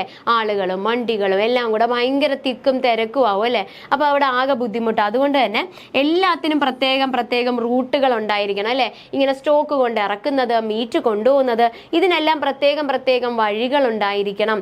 അല്ലെങ്കിൽ ഇതെല്ലാം കൂടെ ആകെ ട്രാഫിക് ബ്ലോക്ക് ആയിട്ട് ആകെ ബുദ്ധിമുട്ടാവും അല്ലെ. അപ്പൊ ഈ അബറ്റോയറിന്റെ ഫംഗ്ഷനിങ്ങിനെ ബാധിക്കും. അത്രേ പറയുന്നുള്ളൂ. നല്ല ഏരിയ സൈസ് ഉണ്ടാവണം. വണ്ടികളും ഈ ബിൽഡിങ്ങുകളും എല്ലാം ഉൾക്കൊള്ളാനുള്ള ഏരിയ ഉണ്ടാകണം. ഇനി കുറേ ഫെസിലിറ്റീസ്, നമ്മൾ നേരത്തെ പറയുന്നത് പോലെ തന്നെ കുറേ ഫെസിലിറ്റീസ് തന്നെയാണ് പറയുന്നത്. അപ്പൊ അതിൽ ഓരോന്നായിട്ട് നമുക്ക് നോക്കാം. ഓക്കെ, സ്റ്റാൻഡേർഡ് ടെക്സ്റ്റ് ബുക്കിലുള്ളതാണ്. നമുക്ക് ഓരോന്നായിട്ട് നമുക്ക് നോക്കാം. അപ്പോൾ ഒരു അബറ്റോയർ എവിടെയാണ് സ്ഥാപിക്കേണ്ടത്, ആ സൈറ്റ് എങ്ങനെ സെലക്ട് ചെയ്യണം എന്ന് നമ്മൾ പഠിച്ചു. അബറ്റോയറിന്റെ ക്ലാസിഫിക്കേഷൻ പഠിച്ചു. അത് ഓണർഷിപ്പിന്റെ ബേസിസിൽ ഗവൺമെന്റ്, പ്രൈവറ്റ്, കോപ്പറേറ്റീവ്, സൈസിന്റെ ബേസിൽ സ്മോൾ, മീഡിയം ആൻഡ് ലാർജ്. ഒരു സ്ഥലം നമ്മൾ എങ്ങനെയാ സൈറ്റ് സെലക്ട് ചെയ്യുന്നത്? ഒരു NOC വാങ്ങിയിട്ട് ആദ്യം ഒരു എൻവയോൺമെന്റൽ ഇമ്പാക്ട് അസസ്മെന്റ് നടത്തിയിട്ട് ഒരു എൻവയോൺമെന്റൽ സ്റ്റേറ്റ്മെന്റ് ഉണ്ടാക്കുന്നു. അവിടെ സ്ഥലം നമ്മൾ ചൂസ് ചെയ്യുമ്പോൾ എന്തെല്ലാം നമ്മൾ മനസ്സിൽ ആലോചിച്ച് വേണം, കണക്ക് കൂട്ടി വേണം നമ്മളൊരു സ്ഥലത്ത് അബറ്റോയർ ചെയ്യേണ്ടത്. ഈ അബറ്റോയർ ചെയ്യുമ്പോൾ നമുക്ക് എന്തെല്ലാം വേണം? വെള്ളവും ഇലക്ട്രിസിറ്റിയും ഡ്രെയിനേജ്, വേസ്റ്റ് ഡിസ്പോസൽ എല്ലാം നല്ല രീതിയിൽ ഉണ്ടായിരിക്കണം അല്ലെ. ഇനി ഒരു അബറ്റോയറിൽ കുറേ സ്ഥലം ഉണ്ടാവണം എന്ന് പറഞ്ഞാൽ അവിടെ നിറയെ റൂമുകൾ നമ്മളിപ്പോൾ പഠിക്കും. നമ്മളൊരു അബറ്റോയർ പോയി കാണുന്നത് പോലെ നമ്മൾ ആ തുടക്കം മുതലേ പഠിക്കും. അപ്പൊ അതിലെന്താണ്? ലൈറേജ് ഉണ്ട്. ലൈറേജ് നമ്മൾ ഇൻട്രൊഡക്ഷൻ ക്ലാസ്സിൽ പഠിച്ചിരുന്നു അല്ലെ. ലൈറേജ് എന്ന് പറഞ്ഞാൽ എന്താണ്? ഹോൾഡിംഗ് പെന്നാണ്. എന്താണ്? ഹോൾഡിംഗ് പെന്നാണ്. അതായത് റിസപ്ഷനിൽ ആനിമൽ വന്നതിന് ശേഷം ഈ ആനിമൽസ് റെസ്റ്റ് എടുക്കുന്ന സ്ഥലമാണ് കേട്ടോ. അവിടെ പ്രോപ്പർ റെസ്റ്റിന് ശേഷമാണ് നമ്മൾ ഈ ആനിമൽസിനെ എവിടോട്ട് കൊണ്ടുപോകുന്നത്? ആനിമൽസിനെ സ്റ്റണ്ണിങ് ചെയ്യിക്കാൻ കൊണ്ടുപോകുന്നത്. സ്റ്റണ്ണിങ് എന്ന് പറഞ്ഞാൽ നമ്മൾ എന്താണെന്ന് പറഞ്ഞു? ഹ്യൂമെയിൻ സ്ലോട്ടർ ആണെന്ന് പറഞ്ഞു അല്ലെ. മനുഷ്യത്വപരമായ രീതിയിൽ കൊലപ്പെടുത്തുന്നതാണ് ഈ സ്റ്റണ്ണിങ്. അപ്പൊ ഈ സ്റ്റണ്ണിങ് എന്ന് പറഞ്ഞാൽ മൃഗങ്ങളെ മയക്കുന്നു അല്ലെ, അവരെ അൺകോൺഷ്യസ് ആക്കുന്നു. അപ്പൊ അവർക്ക് പെയിൻ അറിയാത്ത രീതിയിലാക്കുന്നു. അതിനുശേഷമാണ് നമ്മൾ ഇവരെ സ്ലോട്ടറിങ് ചെയ്യുന്നത് അല്ലെ. അപ്പൊ അങ്ങനെ അതിനുശേഷം ഈ സ്ലോട്ടർ ചെയ്ത ആ ഒരു നമ്മുടെ ആനിമലിനെ സ്ലോട്ടർ ചെയ്തു ആ കാക്കസിനെ നമ്മൾ ഡ്രസ് ചെയ്യുന്നു അല്ലെ. അപ്പൊ അതിന് കുറേ ഏരിയാസും സംഭവങ്ങളും ഉണ്ട്. അപ്പൊ ഇതെല്ലാത്തിനും പ്രത്യേകം ഏരിയാസ് അവിടെ അറേഞ്ച് ചെയ്തിട്ടുണ്ട്, ആ ഒരു പ്രോപ്പർ വേക്ക്. അല്ലെങ്കിൽ എല്ലാം കൂടെ ഒരിടത്താണെങ്കിൽ അവിടെ കണ്ടാമിനേഷൻ ഒക്കെ വരും അല്ലെ. അപ്പൊ ചെറിയ അബറ്റോയറിൽ വ്യത്യാസം ഉണ്ടാവും, പക്ഷെ എന്നാലും നമ്മൾ എല്ലാത്തിനും അതിൻ്റെതായ ഏരിയ, അഡക്വേറ്റ് ആയിട്ടുള്ള ലൈറേജ് എന്ന് പറഞ്ഞാൽ എന്താണ്?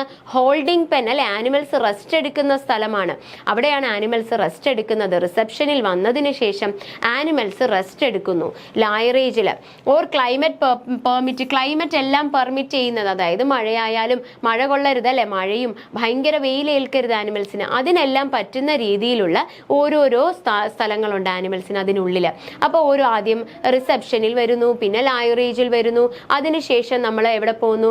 ആനിമൽസിന് സ്റ്റണ്ണിങ്ങിന് കൊണ്ടുപോകുന്നു. അതിനുശേഷം നമ്മൾ എന്താണ്? പലതരത്തിലുള്ള പിന്നെ സ്ലോട്ടർ ഹൗസിലോട്ട് കൊണ്ടുപോകുന്നു. അതിനുശേഷം നമ്മൾ കാക്കസിന് നമ്മൾ വാഷിംഗ് ഏരിയ ഉണ്ട്, അത് കഴിഞ്ഞ് അതിനെ ഡ്രസ്സിങ് ചെയ്യുന്നു. അങ്ങനെ കുറേ ഏരിയാസ് ഉണ്ട്. ഇതെല്ലാം ഇൻക്ലൂഡ് ചെയ്യണം അല്ലേ അവിടെ. പിന്നെ എന്താണ്? വലുതായിരിക്കണം, എല്ലാ കാര്യങ്ങളും ഇൻക്ലൂഡ് ചെയ്യാനായിട്ട് വലുതായിരിക്കണം.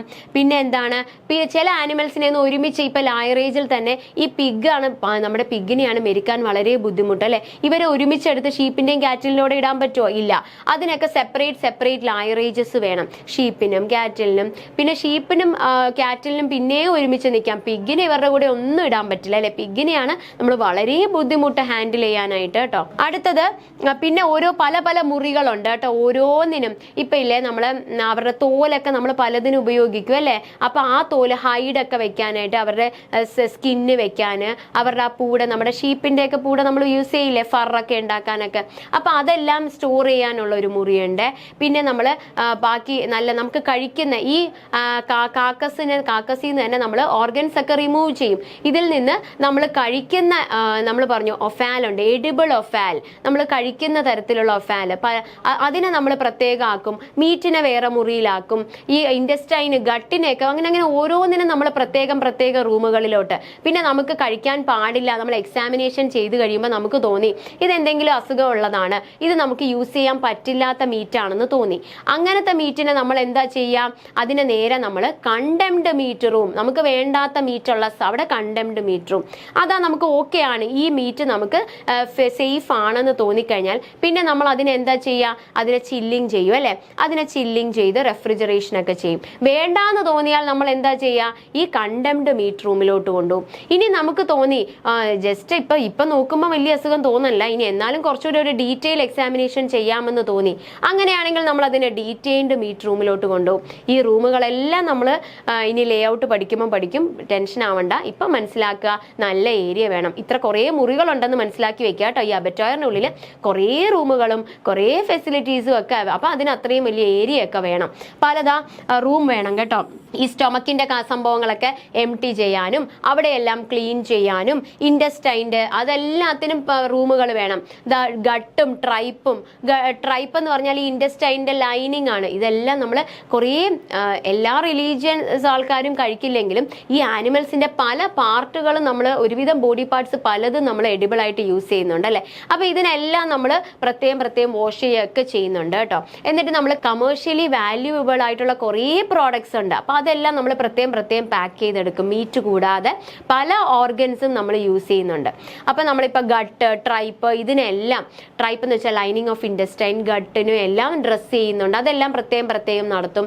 പിന്നെ സെപ്പറേറ്റ് റൂമുകളുണ്ട് കേട്ടോ ഈ ഫാറ്റുകൾ സ്റ്റോർ ചെയ്യാൻ, ഹൈഡ്, സ്കിന്ന്, പിഗിന്റെ ബ്രിസിൽസ്, ഹോണ്, ഹൂഫ്സ്.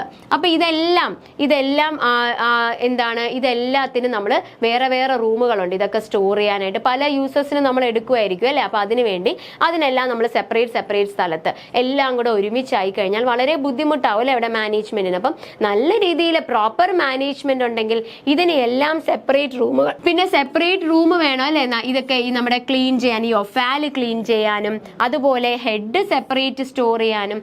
നമ്മുടെ ബീഫിന്റെയും കാറ്റലിന്റെ ഒക്കെ ഹെഡ്, ചിലപ്പോൾ ആ ഹെഡ് നമ്മൾ നേരത്തെ പഠിച്ചിരുന്നു അല്ലെ. ആ ഹെഡിൽ നിന്ന് ബ്രെയിൻ ആവശ്യമുണ്ടെങ്കിൽ നമ്മൾ അങ്ങനത്തെ രീതിയിൽ സ്റ്റണ്ണിങ്ങേ ഉപയോഗിക്കുള്ളൂ അല്ലെ. ഈ പെനിട്രേറ്റീവ് സ്റ്റണ്ണിങ് ആണ് നമ്മൾ ഉപയോഗിക്കുന്നതെങ്കിൽ ഈ തലയുടെ ഉള്ളിലൂടെ പെനിട്രേറ്റ് ചെയ്ത് പോകുമ്പോൾ ബ്രെയിൻ നമുക്ക് കഴിക്കാൻ പറ്റില്ല.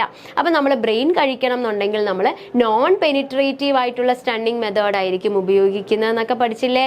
സ്റ്റണ്ണിങ് എല്ലാവരും പഠിച്ചിട്ടുണ്ടായിരുന്നല്ലോ അല്ലെ. അപ്പൊ അതിന് പ്രത്യേക മുറികൾ. അപ്പൊ പിന്നെ ഈ വരുന്ന ഒഫാലുകൾ അല്ലെ, ഈ ഒഫാൽ നമ്മുടെ കാക്കസിൽ നിന്ന് നമ്മൾ, പിന്നെ കാക്കസ് എന്ന് പറയുന്നത് ബോഡി ആയിരുന്നു അല്ലെ സ്ലോട്ടേർഡ് ആനിമലിന്റെ. അപ്പൊ നമ്മൾ അതിൽ നിന്ന് ഒഫാലിൽ തന്നെ എഡിബിളും എഡിബിൾ അല്ലാത്ത ഒഫാലും ഉണ്ട്.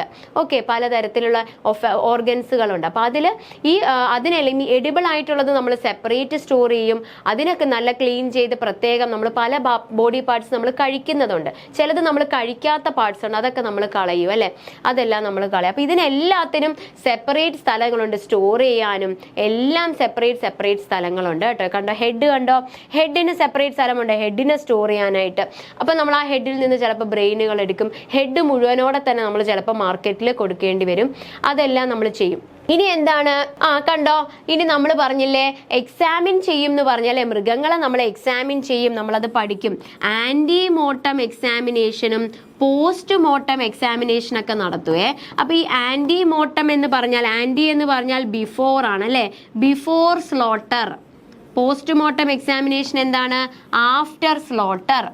ഓക്കെ, അപ്പൊ ഈ നമ്മളില്ലേ മൃഗങ്ങളെ കൊണ്ടുവന്നതിന് ശേഷം എക്സാമിൻ ചെയ്യുവേ. അപ്പൊ പ്രഗ്നന്റ് ആയത്, ഭയങ്കര ഇമാസിയേറ്റഡ് ആയത്, ഭയങ്കര ക്ഷീണമുള്ള ആനിമൽസ്, അല്ലെങ്കിൽ എന്തെങ്കിലും ജനറലൈസ്ഡ് അസുഖങ്ങളോ വേറെ കമ്മ്യൂണിക്കബിൾ ഡിസീസോ ഉള്ള അസുഖങ്ങളൊക്കെ ഉള്ളവരെ നമ്മൾ സ്ലോട്ടറിങ്ങിന് വിടത്തില്ല കേട്ടോ.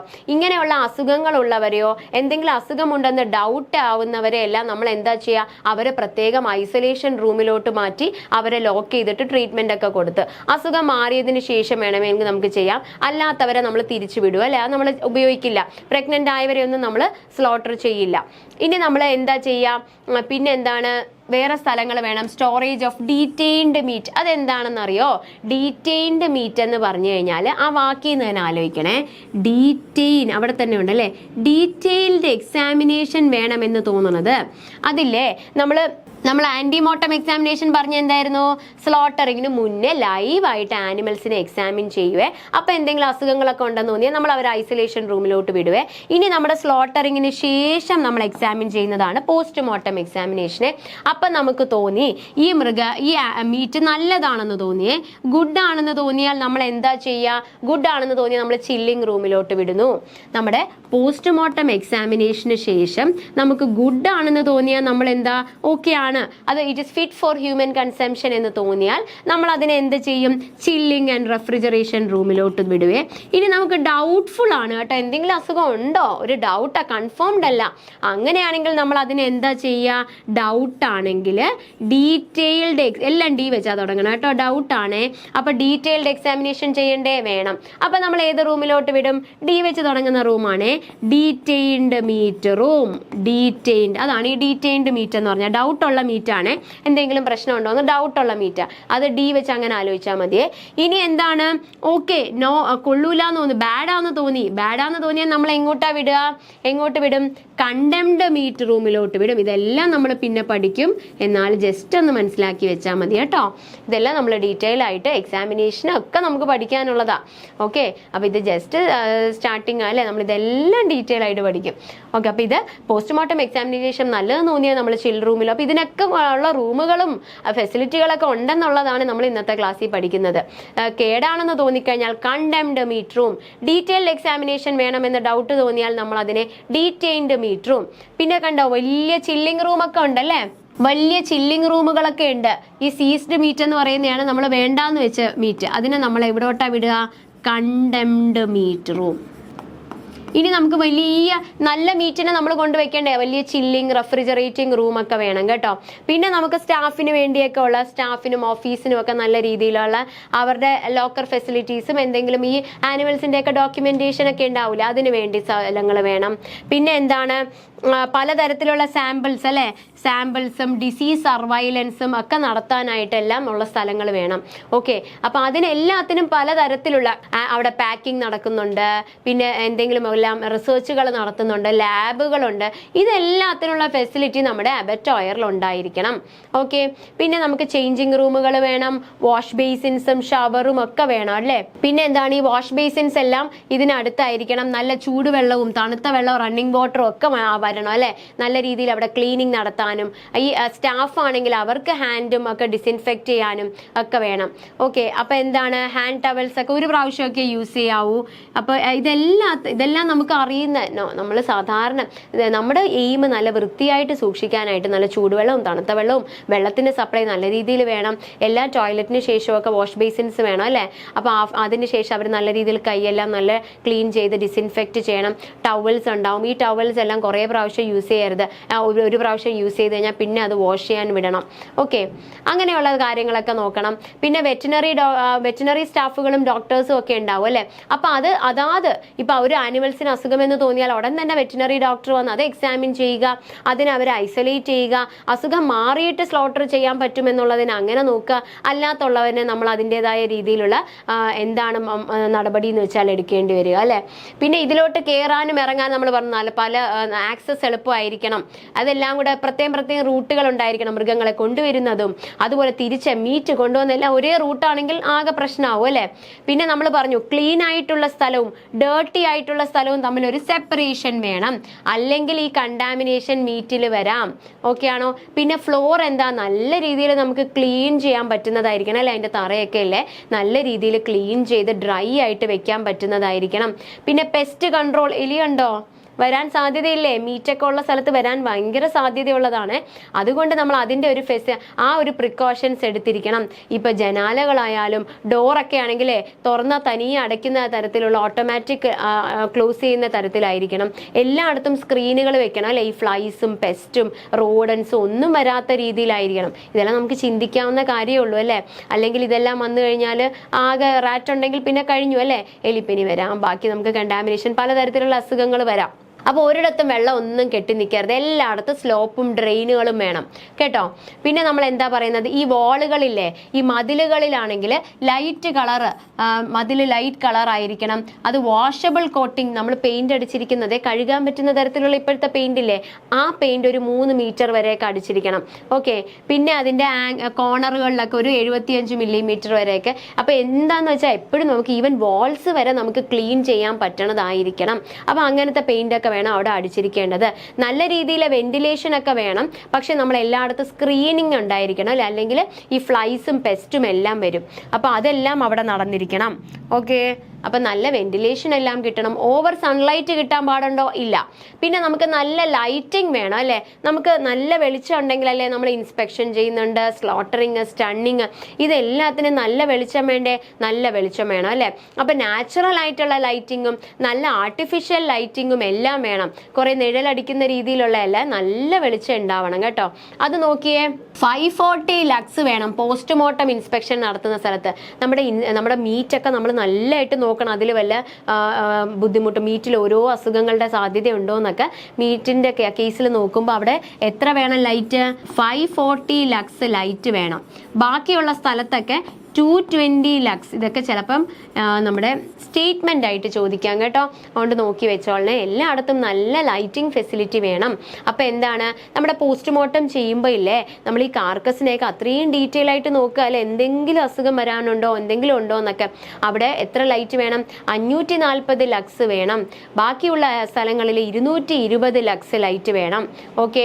പിന്നെ നമ്മൾ പറഞ്ഞു നല്ല രീതിയിൽ നല്ല സപ്ലൈ വേണം അല്ലെ, നമ്മളെ പോർട്ടബിൾ വാട്ടർ, അതായത് കുടിക്കുന്ന വെള്ളം ആനിമൽസിനും അവിടെയുള്ള ആനിമൽസിന് കൊടുക്കാനും സ്റ്റാഫിനും എല്ലാം പോർട്ടബിൾ വാട്ടർ വേണം. ഇനി നോൺ പോർട്ടബിൾ വാട്ടർ വേണം. എന്തിനാണ് നോൺ പോർട്ടബിൾ? അവിടെ റെഫ്രിജറേഷൻ, കൂളിംഗ്, സ്റ്റീം, ഇതെല്ലാത്തിനും നല്ല രീതിയിലുള്ള നോൺ പോർട്ടബിൾ വാട്ടർ വേണം. അപ്പൊ രണ്ടും വേണം അല്ലെ. പോർട്ടബിൾ കുടിവെള്ളവും വേണം, അല്ല പോർട്ടബിൾ കുടിക്കാൻ യോഗ്യമല്ലാത്ത വെള്ളത്തിന് നമ്മൾ വേറെ പല കാര്യങ്ങൾക്ക് അവിടെ cleaning, washing, refrigeration, chilling, steam production, ഇതിനെല്ലാം നമ്മൾ വെള്ളം ഉപയോഗിക്കുന്നുണ്ട്. അപ്പൊ കണ്ടോ, നോൺ പോർട്ടബിൾ വാട്ടർ നമ്മൾ റെഫ്രിജറേഷൻ, കൂളിങ്ങിന് എല്ലാം ഉപയോഗിക്കുന്നുണ്ട് കേട്ടോ. അപ്പൊ ഇങ്ങനെ ഈ പൈപ്പിലെല്ലാം ഇല്ലേ റെഡ് കളർ പെയിന്റ് അടിച്ചു വെക്കും കേട്ടോ. എന്നിട്ട് അതൊരിക്കലും ഇല്ലേ നമ്മുടെ ഇങ്ങനത്തെ ചീത്ത വെള്ളം ഒരിക്കലും നമ്മുടെ മീറ്റൊക്കെ എക്സ്പോസ് ചെയ്ത സ്ഥലത്തൂടെ ഒന്നും പോകരുത്. ചിലപ്പോൾ നല്ല കുടിക്കുന്ന വെള്ളം നമ്മൾ പല കുടിക്കാൻ ആവശ്യത്തിന് ഉപയോഗിക്കും. നോൺ പോർട്ടബിൾ ആയിട്ടുള്ള വെള്ളം വരുന്നത് ആ പൈപ്പുകൾ നമ്മൾ റെഡ് കളർ പെയിന്റ് അടിക്കുവേ. അതൊരിക്കലും അത് ചിലപ്പോൾ അത്രയും സേഫ്, അതിൽ ചിലപ്പോൾ ഓർഗാനിസംസ് ഒക്കെ ചിലപ്പോൾ ഉണ്ടാവും അല്ലെ. അപ്പൊ അതൊന്നും ഒരിക്കലും നമ്മൾ നോൺ പോർട്ടബിൾ വാട്ടർ അതിൻ്റെതായ രീതിയിലേ നമ്മൾ ഉപയോഗിക്കാവൂ അല്ലെ. നോൺ പോർട്ടബിൾ വാട്ടർ ഉപയോഗിച്ച് നമ്മൾ കൂളിംഗ്, റെഫ്രിജറേഷൻ, സ്റ്റീം അങ്ങനെയൊക്കെ നമ്മൾ അതൊരിക്കലും മീറ്റിന്റെ സമസ്ഥലത്ത് എക്സ്പോസിബിൾ ആവരുത്. പിന്നെ നമുക്ക് ഈ കുടിക്കാൻ പറ്റുന്ന നല്ല വെള്ളത്തിന്റെ, ചൂടുവെള്ളത്തിന്റെ സപ്ലൈയും തണുത്ത വെള്ളത്തിന്റെ സപ്ലൈയും ഒക്കെ ഉണ്ടാവണം. വെള്ളം ഒരിടത്തും കെട്ടി നിൽക്കരുത്. വേസ്റ്റ് വാട്ടർ ഒക്കെ നല്ല രീതിയിൽ ഡിസ്പോസ് ചെയ്യണം. എല്ലായിടത്തും സ്ലോപ്പ് വേണം, ഡ്രെയിന് വേണം അല്ലെ, ഓടകളും സ്ലോപ്പും വേണം. അപ്പൊ ഒരിടത്തും വെള്ളം, ബ്ലഡ് ഇതൊന്നും കെട്ടി നിൽക്കില്ല. നല്ല രീതിയിൽ drainage facility, waste water, sewage facility ഒക്കെ അത് നല്ല രീതിയിൽ ഉണ്ടായിരിക്കണം അല്ലെ. അതൊക്കെ നല്ല രീതിയിൽ നമ്മൾ ഇൻസ്പെക്ഷൻ ചെയ്യണം. അടുത്തത് 20 നമ്പർ ആണ് കേട്ടോ. പിന്നെ നമ്മൾ എന്താ ചെയ്യുക, എല്ലാം നമ്മൾ ചെക്ക് ചെയ്യാനും, എല്ലാവരും ഈ സ്റ്റാഫ് ആയാലും എല്ലാവരും ഡിസിൻഫെക്ഷനും വാഷിങ്ങും ഒക്കെ ചെയ്യുന്നുണ്ടെന്നുള്ളത് അല്ലേ. അപ്പൊ പിന്നെ നമ്മൾ ഉപയോഗിക്കുന്ന എക്യുപ്മെന്റ്സ് ഇല്ലേ, ഈ നൈഫ്, ഇതെല്ലാം സ്റ്റെറിലൈസ് ചെയ്യണം അല്ലേ. അതെല്ലാം ഇൻസ്പെക്ട് ചെയ്യണം. ഇതെല്ലാം ചെയ്യുന്നുണ്ടോ, ആളുകൾ കൈയും ഒക്കെ ഡിസിൻഫെക്ട് ചെയ്യുന്നുണ്ടോ, അതുപോലെ വാഷ് ചെയ്യുന്നുണ്ടോ, ഈ നമ്മൾ ഉപയോഗിക്കുന്ന ഇൻസ്ട്രുമെന്റ്സ് എല്ലാം ഡിസിൻഫെക്ഷനും സ്റ്റെറിലൈസേഷനും എല്ലാം ചെയ്യുന്നുണ്ടോ, ഇതെല്ലാം നോക്കണം. ഓക്കെ. പിന്നെ നമ്മൾ എന്താണ്, taps must not be hand operable, there must be hot water. അപ്പോൾ ഓക്കെ, ഈ നല്ല ചൂടുവെള്ളത്തിന്റെ സപ്ലൈ ഉണ്ടായിരിക്കണം അല്ലെ. ചൂടുവെള്ളത്തിന്റെ സപ്ലൈ ഉണ്ടാവണം. സോപ്പ്, ടവല് എല്ലാം നമ്മൾ ഒരു പ്രാവശ്യം യൂസ് ചെയ്യാവൂ. അത് കഴിഞ്ഞ് നമ്മൾ വാഷ് ചെയ്യണം. ഓക്കെ. അത് നമ്മൾ കൂടുതലും ചൂടുവെള്ളത്തിൽ കൈ കഴുകുക, അതിന് വേണ്ടിയുള്ള ഒരു സപ്ലൈ ഉണ്ടായിരിക്കണം. പിന്നെ നമ്മൾ ഡ്രസ്സിങ് ഒക്കെ ഈ കാക്കസിന്റെ ഡ്രസ്സിങ് എല്ലാം ചെയ്യുമ്പോഴത്തേക്കും അതിൻ്റെതായ രീതിയിൽ ഈ കാക്കസിനെ കൊണ്ട് താഴെ ഇട്ടിട്ടൊന്നും അല്ല ചെയ്യുന്നത് അല്ലെ. അപ്പം നമ്മൾ അതിൻ്റെതായ നല്ല രീതിയിൽ ഒരു പ്ലാറ്റ്ഫോമിൽ വെച്ച് നമ്മൾ ഡ്രസ്സിങ്, നമ്മൾ ഡീറ്റെയിൽ ആയിട്ട് ഡ്രസ്സിങ് ഓഫ് കാക്കസ് പഠിക്കും. അത് ഇപ്പം നോക്കണ്ട, ജസ്റ്റ് മനസ്സിലാക്കുക. കാക്കസിനെ നമ്മൾ ഡ്രസ്സ് ചെയ്യുമ്പോൾ തറയിലിട്ടൊക്കെ ഇങ്ങനെ ഡ്രസ്സ് ചെയ്താലേ, തറയിലിട്ട് നമ്മൾ ഡ്രസ്സ് ചെയ്ത് കഴിഞ്ഞാൽ അവിടെ ഫുള്ള് ബ്ലഡും സംഭവങ്ങളും ഒക്കെ ആയിട്ട് ഭയങ്കര കണ്ടാമിനേഷൻ വരും. അപ്പോൾ അതൊരു പ്ലാറ്റ്ഫോമിലായിരിക്കണം. പല തരത്തിലുള്ള ഡ്രസ്സിങ് നമ്മളിനി പഠിക്കും കേട്ടോ. അപ്പോൾ അതിനെയാണ് ഈ ക്രാഡിലെല്ലാം വെച്ച് ക്രാഡിൽ ഡ്രസ്സിങ് ഉണ്ട്. നമ്മൾ റെയിലുകളിലെ നമ്മുടെ കൺവെയർ ബെൽറ്റിലൂടെ ഇങ്ങനെ പോയിട്ട് അവിടെ വെച്ചായിരിക്കും എല്ലാത്തിനെയും മുറിച്ച് കാര്യങ്ങളെല്ലാം ചെയ്യുന്നത്, കട്ട് ചെയ്ത് ഡ്രസ്സിങ് എല്ലാം ചെയ്യുന്നത്. അപ്പം അങ്ങനെ അവിടെ ഡ്രസ്സിങ് ചെയ്യുമ്പോഴും നമ്മൾ സ്കിൻ ഇളക്കി മാറ്റുമ്പോഴും ഇതെല്ലാം നമ്മൾ താഴെ ഇരുന്നൊന്നും അല്ല ചെയ്യേണ്ടത്. പിന്നെ ഇതിൽ കൊറോഡ് ചെയ്യുന്ന മെറ്റീരിയൽസ് വെച്ചൊന്നും അല്ല ചെയ്യേണ്ടത് കേട്ടോ. അപ്പം നമ്മൾ ഉപയോഗിക്കുമ്പോൾ നല്ല നൈഫ്, നല്ല സ്റ്റെറിലൈസ് ചെയ്ത നൈഫ് ഉപയോഗിച്ച് ഒരു പ്ലാറ്റ്ഫോമിലായിരിക്കണം, അല്ല തറയിലല്ല. ഓക്കെ. അതാണ് ഓവർ ഹെഡ് റെയിലുകൾ ഉണ്ടാവും. ഈ റെയിലുകളിലൂടെ ആയിരിക്കും ഈ ആനിമൽസിന് ഇങ്ങനെ തൂക്കിയിട്ടിട്ടുണ്ടാവും. എന്നിട്ട് നമ്മൾ അതിൻ്റെതായ രീതിയിൽ നമ്മൾ ഡ്രസ്സിങ്ങും വാഷിങ്ങും എല്ലാം ചെയ്യും, ബ്ലീഡിങ്ങും ഒക്കെ ചെയ്യും കേട്ടോ. പിന്നെ നമ്മൾ പെസ്റ്റ് ഒന്നും വരാതിരിക്കാൻ പ്രൊട്ടക്ട് ചെയ്യണ്ടേ. അതെ, പെസ്റ്റ് ഒന്നും വരാതിരിക്കാനുള്ള പ്രൊട്ടക്ഷൻ, പെസ്റ്റ്, റോഡൻസ് ഇതൊന്നും വരരുത് അല്ലെ. എല്ലാ ഭാഗങ്ങളും നല്ല രീതിയിൽ ക്ലീൻ ചെയ്യുന്നതും കൊറോഡ് ചെയ്യാത്തതുമായിരിക്കണം. ഈ മെനുവറിനെ ആണെങ്കിൽ നമ്മൾ അതിൻ്റെതായ രീതിയിൽ സെപ്പറേറ്റ് സ്ഥലം വേണം അല്ലെ. ഈ മെനുവറിനെയൊക്കെ നമ്മൾ കൊണ്ടുപോകാനും ഈ ആനിമൽസിന്റെ മാനുവറിനെയൊക്കെ നമ്മൾ അത് മാറ്റാനും അത് പ്രത്യേകം സ്ഥലം വേണം. ഓക്കെ. അതുപോലെ തന്നെ ഈ വെഹിക്കിൾസ് നല്ല ഏരിയ വേണം അല്ലെ. ഈ മൃഗങ്ങളെ കൊണ്ടുവരുന്ന വണ്ടി ഉണ്ടാവും, മീറ്റ് കൊണ്ടുപോകുന്ന വണ്ടികൾ ഉണ്ടാവും. ഈ വണ്ടികളും നല്ല രീതിയിൽ ഇവർ ക്ലീൻ ചെയ്യണം, ഡിസിൻഫെക്ഷൻ ചെയ്യണം. നമ്മൾ ഒരു മാർഗത്തിലൂടെയും നമുക്ക് കണ്ടാമിനേഷൻ വരരുത്, ഇതാ നമ്മൾ നോക്കേണ്ടത് അല്ലേ. അപ്പൊ ഇതിൻ്റെ ഉള്ള എല്ലാ ഫെസിലിറ്റികളും നമ്മൾ ഒരു അബറ്റോയറിൽ ഒരുക്കണം. അപ്പൊ നമ്മൾ ഇന്നത്തെ ക്ലാസ്സിൽ ഒരു അബറ്റോയറിന്റെ ഓർഗനൈസേഷൻ ആണ് പഠിച്ചത്. ഒരു അബറ്റോയർ എവിടെയായിരിക്കണം സ്ഥാപിക്കേണ്ടത്, എന്താണ് അബറ്റോയർ, അബറ്റോയറിന്റെ ക്ലാസിഫിക്കേഷൻ, എന്തെല്ലാം ഫെസിലിറ്റികൾ നമ്മൾ ഒരു അബറ്റോയറിൽ ഒരുക്കണം, എന്തെല്ലാം നമ്മൾ കരുതണം. ഒരു സ്ഥലം ചൂസ് ചെയ്യുമ്പോഴും അവിടെ വെള്ളത്തിന്റെയും ഇലക്ട്രിസിറ്റിയുടെയും വേസ്റ്റിന്റെയും സീവേജും ഡ്രെയിനേജും എല്ലാ ഫെസിലിറ്റീസ് ഉണ്ടായിരിക്കണം, നല്ല ലൈറ്റിംഗ് ഒക്കെ ഉണ്ടാവണം. ഈ കാര്യങ്ങൾ തന്നെയാണല്ലേ നമ്മൾ പറഞ്ഞത് അല്ല. അപ്പോൾ നമ്മൾ എന്താണ് അബറ്റോയറിന്റെ ഓർഗനൈസേഷൻ ആണ് ഈ ക്ലാസ്സിൽ ഡിസ്കസ് ചെയ്തത്. അപ്പൊ ഇതുമായി ബന്ധപ്പെട്ട കുറച്ച് MCQs നമുക്ക് നോക്കാം, അബറ്റോയറിന്റെ ഓർഗനൈസേഷനുമായി ബന്ധപ്പെട്ട്. First question, what is a maximum yearly capacity of a small abattoir? ഒരു സ്മോൾ അബറ്റോയറിന്റെ കപ്പാസിറ്റി എത്രയാണെന്നാണ് നമ്മൾ പഠിച്ചത്. സ്മോൾ അബറ്റോയർ 1 മുതൽ 2 ഏക്കർ വരെയും എത്രയാണ് അതിന്റെ കപ്പാസിറ്റി നമ്മൾ പഠിച്ചത്. ക്ലാസ് ശ്രദ്ധിച്ചവർക്ക് ആൻസർ ചെയ്യാൻ പറ്റും. ഓക്കെ, ഒരിക്കലും നിങ്ങൾ ക്ലാസ്സിന് ശേഷം ക്വസ്റ്റ്യൻസ് വെറുതെ കേട്ടുപോകരുത്, പോസ് ചെയ്യുക. ആദ്യം ഒരു പേപ്പറും പെന്നും എടുക്കുക. ക്ലാസ് കേട്ടോണ്ടിരുന്നപ്പം നോട്ട് എഴുതി എന്ന് വിശ്വസിക്കുന്നു. അത് കഴിഞ്ഞ് MCQs ഡിസ്കസ് ചെയ്യുമ്പോഴും ഒരു പേപ്പർ പെന്നും എടുത്തിട്ട് നിങ്ങൾ സ്വന്തമായിട്ട് പോസ് ചെയ്ത് ആൻസർ നോക്കുക, എന്നിട്ട് ആൻസർ കാണാം. എന്നാൽ മാത്രമേ അതിനൊരു ബെനിഫിറ്റ് ഉണ്ടാവുള്ളൂ കേട്ടോ. വെറുതെ കണ്ടുകൊണ്ടിരിക്കരുത് ക്വസ്റ്റ്യൻസും ആൻസേഴ്സും. ഒരു ക്വസ്റ്റ്യൻ വായിക്കുമ്പോൾ പോസ് ചെയ്തിട്ട് ഈ ആൻസർ തന്നെയാണോ നിങ്ങൾക്ക് കിട്ടിയത് നോക്കുക. അപ്പൊ എത്രയാണ് നമ്മൾ സ്മോൾ അബറ്റോയറിൽ പറഞ്ഞത്? 30,000 യൂണിറ്റ് പറഞ്ഞു. എത്രയാണ് ഏക്കർ? 1 മുതൽ 2 ഏക്കർ വരെയാണ്. ഓക്കെ ആണോ? അടുത്ത question, how many acres of land is required for a medium സൈസിന് നമ്മൾ എന്താ പറഞ്ഞത്? മീഡിയം സൈസിന് നമ്മൾ എന്തായിരുന്നു പറഞ്ഞത്? 2 മുതൽ 4 ഏക്കർ വരെയും എത്രയാ? 50,000 യൂണിറ്റ് പെർ ഇയറുമാണ് നമ്മൾ പഠിച്ചത് അല്ലെ. അപ്പൊ എത്രയാണ് ആൻസർ? ബി ആണ്, 2 മുതൽ 4 ഏക്കർ. അടുത്ത question, what is equivalent of 1 life stock unit in terms of sheep? ഷീപ്പിന്റെ കേസിൽ എന്താണ് നമ്മൾ ഒരു ലൈഫ് സ്റ്റോക്ക് യൂണിറ്റ് എന്ന് പറഞ്ഞാൽ നമ്മൾ കുറേ കാര്യങ്ങൾ പഠിച്ചിരുന്നു. അതിൽ ഷീപ്പിന്റെ നമ്പർ എത്രയാ നമ്മൾ പഠിച്ചത്? അതെ, 5 ആണ്. 1 ലൈഫ് സ്റ്റോക്ക് യൂണിറ്റ്, 1 ബൊവൈൻ അല്ലെ. 1 ബൊവൈൻ എന്ന് പറഞ്ഞു, 2 പിഗ് എന്ന് പറഞ്ഞു, 3 കാഫ്സ് എന്ന് പറഞ്ഞു, ആൻഡ് 5 ഷീപ്പ് ഓർ ഗോട്ട് എന്ന് പറഞ്ഞു അല്ലെ. അടുത്തത്, how many total slaughter houses are in Kerala? എത്രയാ ടോട്ടലി കേരളത്തിൽ എത്ര എണ്ണമുണ്ട്? അതെ, 74 എണ്ണമുണ്ട്. അതില് 59 എണ്ണമാണ് അല്ലെ ഫങ്ഷണൽ ആയിട്ടുള്ളത്. ഓക്കെ, അടുത്ത 2 എണ്ണം അണ്ടർ കൺസ്ട്രക്ഷൻ ആണ് അല്ലെ. അടുത്ത ക്വസ്റ്റ്യൻ അതാണല്ലേ, sorry. How many slaughter houses are currently under construction in Kerala? എത്ര എണ്ണമാണ് അണ്ടർ കൺസ്ട്രക്ഷൻ? അതെ, 2 എണ്ണമാണ് under construction. What is essential for meat animal processing in terms of resources? ഏതാണ് നമുക്ക് ഇതിൽ അത്യാവശ്യമായിട്ടുള്ളത്? അതെ, വാട്ടർ സപ്ലൈ വേണം അല്ലെ. നല്ല പോർട്ടബിളും നോൺ പോർട്ടബിളും ആയിട്ടുള്ള വാട്ടർ സപ്ലൈ ആവശ്യമാണ്. What is a recommended soil feature for abattoir location? എന്താണ്? അതെ, high elevation with free draining. കുറച്ച് പൊക്കത്തിലായിരിക്കണം, നല്ല വെള്ളമൊക്കെ ഒഴുകി പോകുന്ന ഡ്രെയിനിങ് ഫെസിലിറ്റി ഉണ്ടാവണം അല്ലെ. Which certificate is necessary from local authorities before establishing an abattoir? അബറ്റോയറിന് ഏത് സർട്ടിഫിക്കറ്റ് ഇതിൽ വേണ്ടത്? NOC വേണം അല്ലെ, നോ ഒബ്ജെക്ഷൻ സർട്ടിഫിക്കറ്റ് വേണം. അടുത്തത്, how much water is used per day for ton of dressed carcass weight for കാറ്റിൽ?